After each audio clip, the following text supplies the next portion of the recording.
있지 않더라. 또 내가 보매 거룩한 성 새 예루살렘이 하나님께로부터 하늘에서 내려오니 그 준비한 것이 신부가 남편을 위하여 단장한 것 같더라. 내가 들으니 보좌에서 큰 음성이 나서 이르되 보라, 하나님의 장막이 사람들과 함께 있으매 하나님이 그들과 함께 계시리니 그들은 하나님의 백성이 되고 하나님은 친히 그들에 함께 계셔서. 네, 거기까지 됐습니다. 제가 이 말씀을 좀 더 읽어야 되겠네요.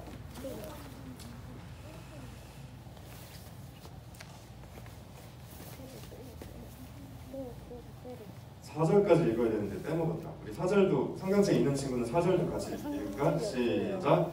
모든 눈물을 그 눈에서 닦아주시니 다시는 사망이 없고 애통하는 것이나 곡하는 것이나 아픈 것이 다시 있지 아니하리니 처음 것들이 다 지나갔음이로라. 아멘. 네, 고맙습니다. 되게 어려운 단어가 많았는데 그래도 대충 뭔가 감동적인 성경을 읽었죠? 우리 친구들 반갑습니다. 하나님의 사랑과 은총이 함께 드리는 예배, 특별히 졸업 예배 참여한 이 시간 함께 하시기를 기원합니다. 그동안 매월 첫 주에만 우리가 함께 드리는 예배 드렸었잖아요. 근데 오늘은 마지막 주일인데 이렇게 모였어요.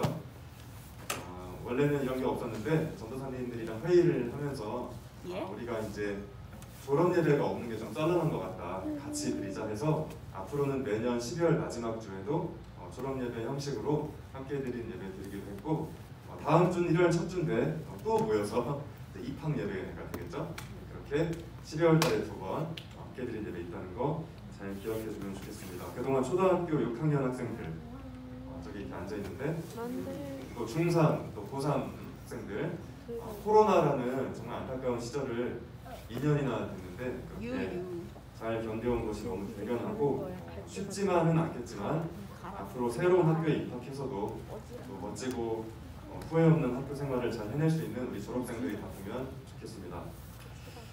원래 저랑 분량의 전도사님들이 돌아가면서 함께 드리는 예배 말씀을 나누곤 했었는데 어쩌다 보니까 제가 벌써 3번째 말씀을 나누게 되었어요. 지난번에는 제가 이단에 대해서 12월 첫 주에 그때 말씀을 나눴었는데, 그래가지고 어떤 이단은 7,000살이 넘은 하나님을 믿는 이상한 사람들이 있다 이런 얘기를 했었고, 제가 이단을 주제로 말씀을 나눈 건 다른 게 아니라 중고등부에서 몇 주 전부터 질문을 받아서 답변하는 질문 시리즈 설교를 진행해 왔었는데, 이단에 대해서 물어본 친구가 있어서 제가 그런 설교를 준비했던 거고, 아동부 친구들에게도 하면 좋을 것 같아서 그때 했던 거예요. 자, 이제 마지막 질문 3개가 남았어요. 총 20개 정도의 질문이 들어왔었는데 그 2단 설교 포함해서 17개에 대한 답변을 제가 했고, 이제 마지막 3개를 답변을 해야 되는데 비슷한 질문이어서 3개를 하나로 묶었고, 오늘 이 자리를 통해서 그 마지막 답변을 하는 것으로 질문 시리즈 설교를 마치려고 해요. 마지막 질문이 뭐였냐면, 화면을 보세요. 세 친구가 각각 질문한 건데, 딱히 열심히 교회에 나오지도 않고 기도도 열심히 하지 않았다면 천국 쪽으로 가지 못하나요? 제가 말을 바꾼 게 아니고 그대로 쓴 거예요. 또 어떤 친구는 교회를 다니지 않고도 착한 일을 많이 하는 사람도 지옥에 가나요? 또 어떤 친구는 자살하면 지옥 가나요? 이렇게 물어봤어요. 조금씩 다른 얘기지만 어쨌든 천국과 지옥 정도의 범주로 묶이니까 가지고 와봤는데, 언뜻 단순해 보이죠 질문이? 말 자체는 단순한데 제가 어제 설교를 준비하다가 몇 시에 잘게 새벽 3시에 잤어요. 준비가 너무 안 돼가지고. 물론 어저께 교회 온 친구들은 알겠지만 제가 어제 좀 춤을 췄거든요. 지금 몸이 막 쑤셔가지고 설교 준비가 잘 안 되게 됐는데, 이거 농담이고 정말로 설교 준비가 평소보다 잘 안 돼서 새벽 3시에 잤고 또 6시에 일어났더니 좀 졸린데, 제가 그동안 17개의 질문에 답변을 준비할 때는 요 3개보다 답변을 준비하기가 좀 상대적으로 수월했던 것 같아요. 비교적. 그런데 이 3개는 너무너무 어려웠어요. 단순해 보이지만. 왜냐하면 이 말 자체가 어려운 건 아닌데 이 질문 속에 담긴 표현 자체에 교회에 대해서 많은 오해가 담겨 있다는 생각이 들어가지고요. 이 질문을 한 친구들이, 이 3명의 친구들이 진지하게 질문한 거 너무 고마운데 이 질문 자체에 기독교에 대한 많은 오해가 담겨 있는 것 같아서 어디부터 말을 시작해야 될까, 이게 좀 많이 고민이 됐던 것 같아요. 질문을 던진 친구들이 자신이 무엇을 오해하는지 모른 채 질문을 했을 것 같아서 이 말을 참 잘해야 되겠구나 생각이 들었던 거죠. 그 오해가 뭔지 마지막에 얘기하기로 하고 너무 복잡해지니까 최대한 간단하게 하나씩 제가 답을 해볼게요. 먼저 딱히 우리 18번 질문 한번 읽어볼까요? 시작! 딱히 열심히 교회에 나오지도 않고 기도도 열심히 하지 않았다면 천국 쪽으로 가지 못하나요? 저는 이 질문을 교회 열심히 안 다니면 천국 못 가나요? 지옥 가나요? 써있는 대로 이렇게 이해를 했는데 이 친구가 생각하는 천국이 일단 뭔지 잘 모르겠지만 어쨌거나 저는 이 질문을 한 친구에게 반대로 이런 질문을 던져보고 싶어요. 교회 열심히 다닌다고 천국 갈 수 있을까? 저는 오히려 반대로 질문해보고 싶어요. 아마 이 질문을 던진 친구는 자기가 자기를 볼 때 신앙생활을 열심히 안 하는 것 같은데 나 이러다 지옥 가는 거 아닌가? 라는 생각을 했을 수도 있겠죠. 저는 반대로 열심히 다닌다고 천국 가는 걸까? 이 질문은 아마 생각 안 해봤을 텐데 완전히 뒤집어서 이 질문을 제가 하고 싶어요. 여러분은 잘 모를 수 있는데 어른들이 좋아하는 찬송가 중에 이런 찬송가가 있어요. 주 예수와 동행하니 그 어디나 하늘나라. 천국이 하늘나라잖아요. 이 찬양 가사를 보면은 예수님과 같이 길을 걸어가면 어디나 천국이다. 뭐 이런 찬송가가 있는데 그 얘기는 뒤집어 말하면 모든 게 다 갖추어져 있어도 예수님이 없으면 지옥이라는 말이거든요. 근데 아무것도 없는데 예수님과 같이 있으면 천국이고 그 반대는 지옥이다. 뭐 이런 찬양 가사인데 그러니까 교회를 열심히 다니고 안 다니고의 문제가 아니라 사실 내게 하나님이 누군지 예수님이 누군지 이게 사실 중요한 거예요. 그러니까 무슨 얘기냐면 예수님이 하나도 안 중요한데 교회 열심히 다닐 수 있고 예수님이 너무너무 중요한데 사정상 교회를 열심히 못 다닐 수도 있거든요. 이게 어떻게 들릴지 모르겠지만 그래서 중요한 거는 내가 열심히 교회 안 다니면 지옥 가나 라기보다는 하나님과 예수님이 내게 누구지? 이 질문이 먼저 돼야 될 것 같아요. 일단 이렇게만 얘기를 할게요. 자, 두 번째 19번 질문 읽어볼까요? 시작! 교회를 다니지 않고도 착한 일을 많이 하는 사람도 지옥에 가나요? 네, 이거 뭐 굉장히 중요한 질문 같아요. 그러니까 이런 얘기잖아요. 우리가 우리 친구들 중에 굉장히 착하다고 유명한 소문난 친구 있죠. 어떻게 저렇게 사람이 착할까? 어른들 중에 정말 훌륭하시다, 정말 살아있는 예수님 같다 이런 분들이 있는데 문제는 그 친구랑 그런 어른이 교회를 안 다녀요. 교회를 안 다닐 때 그러면 이제 우리가 항상 이런 얘기를 하게 되죠. 아무리 착해봤자, 아무리 인격적으로 훌륭해봤자 지옥 가는 거지.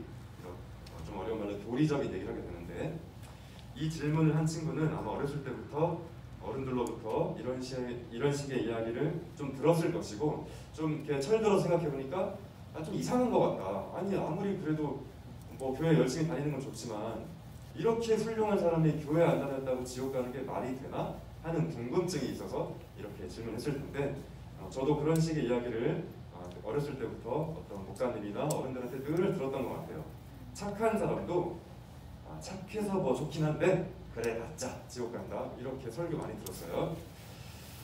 자, 질문이 생겨요. 왜 그런 식의 이야기가 이렇게 우리 기독교인들 사이에 유통될까? 한번 질문을 어제 밤 새벽 2시에 해봤는데 왜 그런 질문을 우리가 그런 이야기를 하게 될까?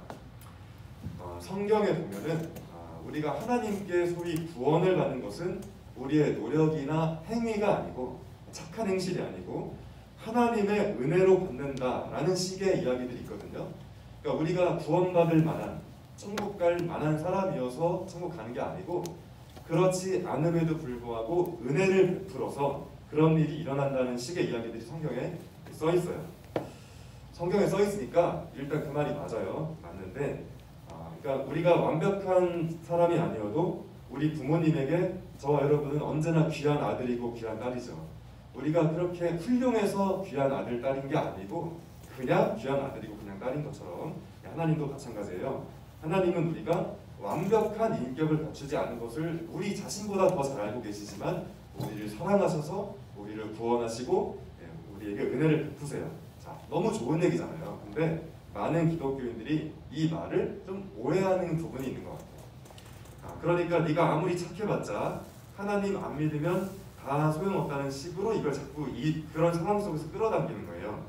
하나님이 우리에게 은혜를 베푸시는 건 은혜 받은 사람답게 살라는 말을 하고 싶어서 내가 너에게 은혜를 베푼다. 그러니까 여러분 생각해 보세요. 여러분 자주 까먹지만 가끔 그런 생각 들잖아요. 우리 엄마가 우리 아빠가 나를 얼마나 사랑하는지 딱 이런 생각이 들 때 정말로 이게 생각이 제대로 된 친구라면 그러니까 난 이제 내 마음대로 해야지 라는 사람은 아무도 없어요. 우리 엄마가 우리 아빠가 나 때문에 얼마나 고생하고 나를 얼마나 사랑하는지 아니까 정신 좀 차려야겠다. 네, 성경의 의도도 그런 것 같아요. 하나님이 우리에게 은혜를 베푸신다는 말은 그러니까 착한데 교회 안 다니는 사람한테 넌 그래봤자 지옥 가라고 말하라는 게 아니고 내가 정말 하나님의 은혜를 믿으니까 그 은혜 받은 사람답게 살아야 할 텐데 이런 고민하라고 성경이 이제 그런 내용이 있는 거죠. 제가 설명을 한다고 했는데 답이 더 복잡해지는 건 아닌지 모르겠는데 아무튼 저는 이 부분을 고민하면서 두 가지 정도 생각이 드는 것 같아요. 첫째는 하나도 안 착한데 교회는 열심히 다니는 사람들이 바글바글 모인 곳, 그곳이 과연 천국일까? 이런 질문이 들고, 두 번째, 이거 좀 어폐가 있을 수 있지만 교회를 제대로 다니는 사람이 사실 안 착할 수 있을까? 저한테 착한 게 중요한 게 아니고 교회 다니고 믿음 생활하는 게 중요한 거야 라고 가끔 저한테 가르치셨던 어른들이 지금 생각해보니까 별로 안 착했던 것 같아요. 물론 이제 제 잘못된 판단일 수도 있지만 우리 한국 기독교는 지난 수십 년간 착한 게 중요한 게 아니고 믿음이 중요하다는 식으로 자꾸 가르치는 바람에 정말로 많이 타락하고 무너졌어요. 하나님 뜻대로 살지도 않는 안 착한 사람들이 나는 그래도 교회 다니니까 구원받을 거고 너무나 훌륭해 보이는 저 사람이 그래도 지옥 가 이렇게 말하면서 자기 위안을 삼았던 그런 식으로 우리가 신앙생활을 하는 사이에 교회가 우리 사회에서 정말로 많은 신뢰를 잃었거든요. 아동부 친구들 앞에서 이런 얘기를 하는 게 좀 그렇지만 잘 기억하고 있다가 착하게 살길 바래요. 우리는 착한 사람은 어차피 지옥 가라는 말을 해야 하는 게 아니라 우리는 과연 천국 갈 사람처럼 살고 있는가를 물어야 하는 시절을 살고 있다는 말을 해주고 싶어요. 마지막으로 20번째 질문 시작! 자살하면 지옥 가나요? 마지막 질문이 무시무시한데 아주 좋은 질문이에요. 이 질문 해준 친구한테 고맙고 근데 요즘에 청소년 자살률 그리고 심지어 아동 우울증 초등학생인데 우울증 마치 네모난 삼각형처럼 뾰족한 원처럼 앞뒤가 안 맞는 말인 것 같아요. 아동이 우울하다는 게 어떻게 어린애가 우울할 수가 있지? 참 비극적인 얘기예요. 우리 한국 사회가 어린이가 우울하대요. 청소년들은 이제 또 스스로 목숨을 끊어버리고 그래서 답변하기가 좀 조심스러워요. 이 문제에 대해서. 제가 어렸을 때는 이 질문에 나온 것처럼 자살하면 그냥 고민할 것도 없이 무조건 지옥 간다고 배웠던 것 같아요.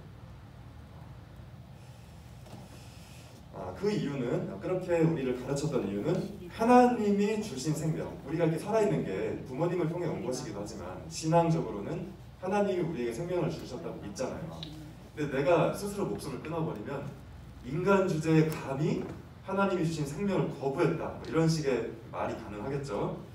그래서 하나님께서 주신 생명을 감히 사람이 마음대로 처리할 수 없다는 그런 맥락에서 자살하면 지옥 가라는 교육을 받았던 것 같고 원칙적으로는 그 말이 맞는 것 같아요. 우리가 우리 마음대로 우리 생명을 거부하면 안 되는 게 맞겠죠. 원칙적으로는.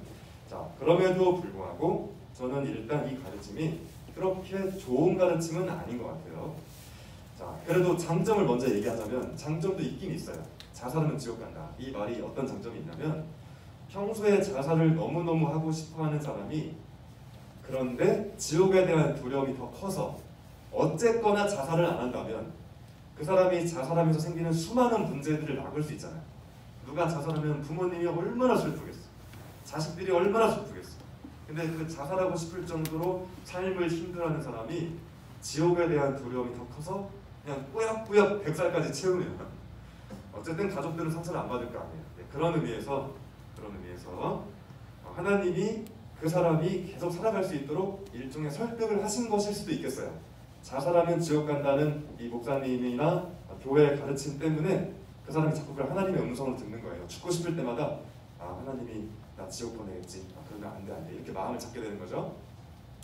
자, 그런데 제가 자살하면 지옥 간다는 교회의 가르침이 그렇게 좋은 건 아닌 것 같다는 생각을 하는 이유는 기독교인들이 자살하는 사람들에 대해서 너무 쉽게 말하게 되기 때문이에요. 이게 가장 큰 문제인 것 같아요. 얼마나 힘들면 목숨을 끊었을까?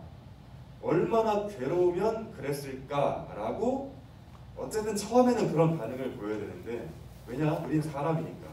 사람은 사람다운 감정이라는 게 있잖아요. 그런데 자살하면 지옥 간다는 큰 공식이 그 감정을 마비시켜서 되게 신앙적인 것 같은데 정말로 비인간적인 이런 사람들이 기독교인들 중에 너무너무 많은 것 같아요. 그러니까 그 사람이 자살했다는 게 잘했다는 게 아니잖아요. 잘한 일은 아니죠, 분명 원칙적으로. 그렇지만 우리가 상식선에서 얼마나 힘들면 그랬을까라고 하지 않고 야, 너 어제 뉴스 봤어? 그 사람이 스스로 목숨을 끊었대.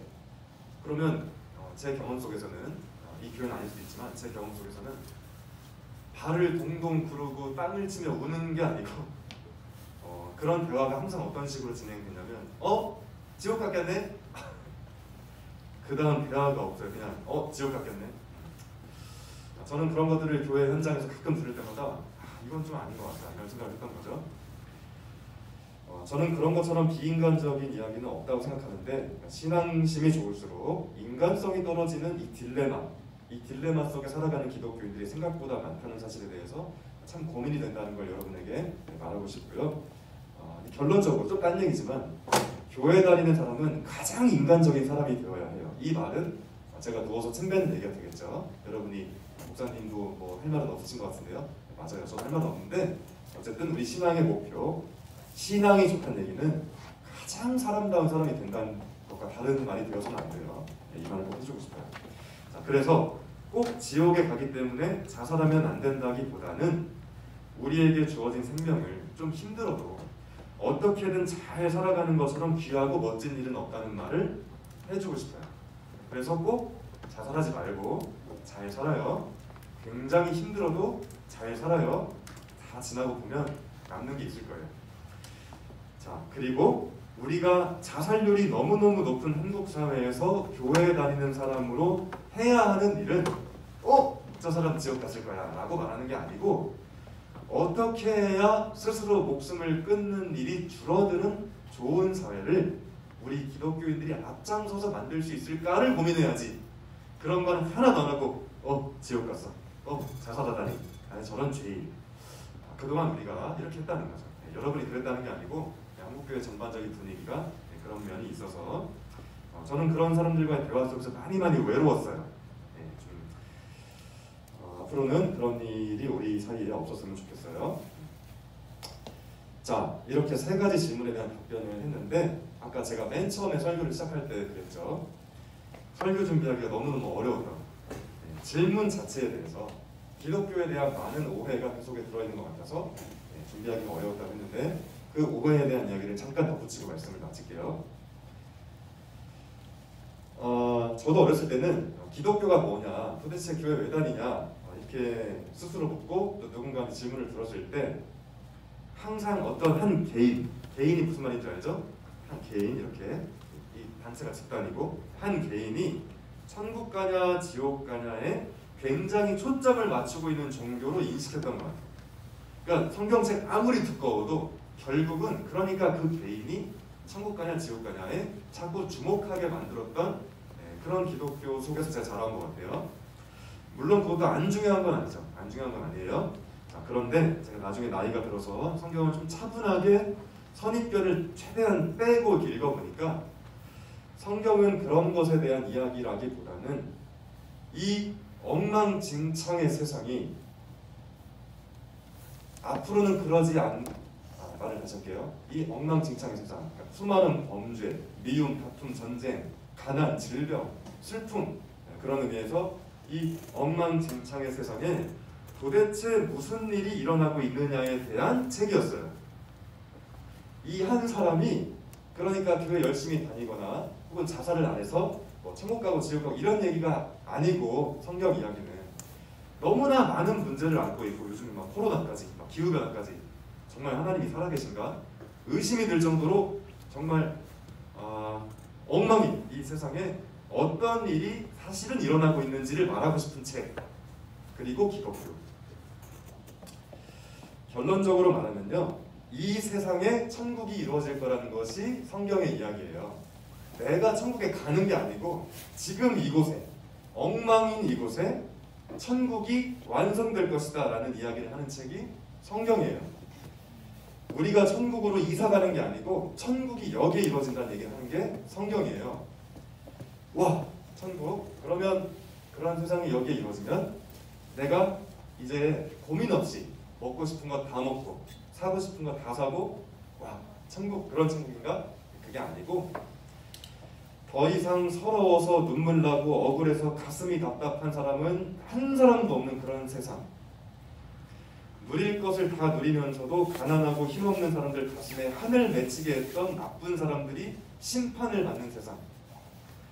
내가 아무리 노력해도 부모님을 잘못 만나서, 내가 아무리 노력해도 더 이상 나는 삶에 소망이 없는 사람들이 그런 절망을 느끼지 않아도 되는 세상. 그런 의미에서 천국이 이 땅에 이루어질 거래요. 예수님 때문에. 예수님이 아기 예수로 어저께 태어나셨죠? 근데 그 얘기를 다 할 수 없지만 그 예수님 때문에 그런 일이 시작됐고, 우리가 성탄절 전에 대림절 사주를 보냈는데 그 아기 예수님이 앞으로 다시 오실 건데 그 얘기는 제가 방금 말했던 그 천국이 예수님이 다시 오시면 완성된다는 뜻이 담겨 있어요. 그걸 생각하는 시간이 대림절이었다는 거죠. 자, 그런 의미에서 천국이 이 땅에 이루어지는 건데, 제 얘기가 이상하게 들리는 선생님들도 계실 수 있고 또 우리 친구들도 있을 것 같아요. 교회 다니면 천국 간다고 했는데, 여러분 잘 생각해 보세요. 제가 생소한 얘기를 하고 있는 게 아니에요. 여러분이 예배 마칠 때마다 항상 뭘로 끝나죠? 주기도문으로 끝나죠. 주기도문의 내용 중에 나라가 임하시오며, 그 나라는 하나님 나라를 말해요. 하나님 나라는 천국의 또 다른 표현이에요. 하나님 나라 너무 기니까 그냥 나라. 근데 그 나라로 이사 갑시다가 아니잖아요. 그 나라가 임하시오며, 여기에. 그러니까 여러분이 처음 듣는 표정처럼 듣고 있는데 매주 여러분이 고백하고 있어요. 하나님 나라가, 천국이 여기에 이루어진다. 성경은 천국에 해당하는 다른 표현을 많이 쓰는데, 대표적인 게 방금 말했던 주기도문에 나온 나라, 하나님 나라, 그리고 또 대표적인 게 아까 말씀에 읽었던 요한계시록에 나온 새 하늘과 새 땅이라는 표현이에요. 새 하늘과 새 땅. 이 어두운 세상이 하나님의 뜻 안에서 완전히 새롭게 바뀌는 새 하늘과 새 땅. 비유적인 얘기지만 우리가 교회 다니고 하나님을 믿는다는 말은 그 새 하늘과 새 땅이 여기에 이루어질 것을 믿는 사람으로서 지금을 살아가는 거예요. 그 세상에서는 이제 강한 사람이 약한 사람을 괴롭히는 것도 없고, 한쪽에서는 배불러 죽겠다고 다이어트 하는데 또 한쪽에서는 배고파 죽겠다고 하는 이런 모순적인 세상이 끝장나는, 그런 슬픈 세상이 끝장나는, 그런 세상이 이루어질 것을 믿는 사람처럼 지금 이 세상에서부터 그런 세상을 만들어가는 사람들, 그 사람들이 기독교인이에요. 그런 사람들이 나중에 죽기도 하겠죠. 죽고 눈을 떴는데 천국일 거예요. 근데 그런 거 싫어하고 그런 것과 완전히 반대로 살던 사람이 나중에 죽겠죠. 죽고 눈을 떴는데 어쩌면 지옥일지 모르겠어요. 지금 여기서부터 천국을 거부했는데 나중에 천국 간다는 것도 말이 이상하잖아요. 저는 여러분이 지금 여기에서부터 천국을, 하나님 나라를, 새 하늘과 새 땅을 바라보며 살다가 나중에 죽음 이후에도 소위 천국에, 하나님의 품에 안길 수 있기를 바랍니다. 자, 저는 오늘을 끝으로, 여러분 오늘 설교 재미없죠? 오늘 농담 한 번도 안 한 것 같아요. 여러분 나중에 10년 뒤에 깨닫게 될 거예요. 제가 얼마나 괜찮은 목사였는지. 좋은 목사님 찾기 쉽지 않아요. 심지어 키도 크고 좀 멋진 농담이고요. 네, 저는 오늘을 끝으로 생명나무 교회와 헤어지게 되었어요. 네. 아, 우는 게 아니고 눈곱이 껴갖고. 자, 그리고 네, 1월부터 풍무동에 있는 교회에서 목회를 하게 되었는데 마침 교회 이름이 새하늘교회예요. 네, 기억해 주시라고 설교 제목을 네, 새하늘과 새 땅. 아, 근데 여러분 생각해봐요. 목사님은 어디에서 목회하세요? 새하늘과 새 땅 교회예요. 너무 길잖아. 귀찮아서 새 땅은 빼고 네, 새하늘 교회. 여러분 말씀을 읽을 때 새하늘과 새 땅에 대한 의미를 제가 말해줬는데 생각나면 저를 위해서 기도해 주시고 지난 4년 2개월 동안 참 부족한 점 많았는데 그래도 우리 친구들과 행복한 시간이었던 것 같아요. 자, 늘 건강하고 행복하길 바랍니다. 네, 기도하겠습니다. 하나님, 가끔은 정말 진짜 하나님 살아계신가? 살아계시다면 이럴 리가 없는데 세상은 왜 이 모양이고 우리 집은 또 왜 그렇고 우리 아빠 표정 진짜 지옥이 따로 없네. 그런 세상을 살아가는 우리들이 하나님 너무나 불쌍하셔서 아니라고 너네 많이 힘들겠지만 내가 이 세상을 새롭게 할 거라고 하는 이야기가 천국에 대한 이야기, 새하늘과 새 땅에 대한 이야기, 그리고 하나님 나라에 대한 이야기, 같은 이야기인데 다르게 표현하는 그런 이야기들이라는 것을 소박하게나마 이 시간 나눴습니다. 앞으로 우리 친구들이 수십 년 아주 긴 시간을 살아야 되는데 여러 가지 어려움을 만날 것입니다. 그 와중에 하나님의 존재도 의심하게 되고 서러워서 눈물도 나고 그런 일들이 있을지 모르겠습니다. 그러나 하나님, 우리에게 믿음을 주셔서 그럼에도 불구하고 하나님은 우리를 정말 사랑하시고 이 세상에 내 인간적인 판단에는 다 이해할 수 없는 일들이 일어나지만 그럼에도 불구하고 반드시 천국을 이루실 새하늘과 새 땅을 가지고 오실 하나님의 나라를 완성하실 그 하나님을 믿는 믿음으로 한 번밖에 살지 못하는 아까운 삶을 스스로 웃음을 끊어버리거나 혹은 좌절과 비관 속에 사는 것이 아니고 당당하고 어깨를 활짝 펴고 눈빛이 살아있는 그런 멋있는 삶을 다 살다가 우리가 비록 같은 교회 이제 다니지 않게 되었지만 나중에 하나님이 완성하실 그 세상에서 기쁘게 만날 수 있도록 은혜 내려 주옵소서. 예수님의 이름으로 기도합니다. 아멘.